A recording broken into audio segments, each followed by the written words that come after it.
All right, Silas, say hello. Hi. Hi. Mama Bobo.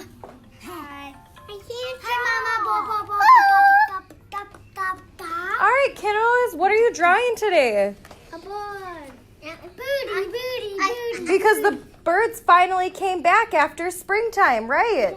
I can't call a bird. Logan, are you drawing a blue jay? Yeah?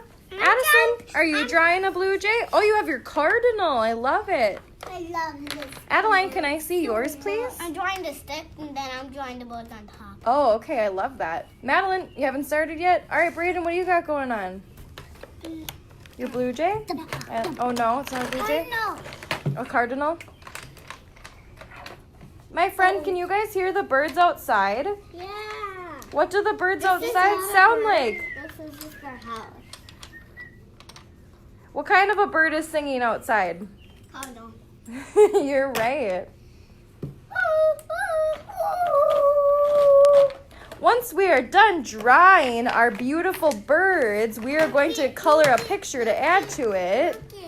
That's wonderful, Addison. That's his mouse.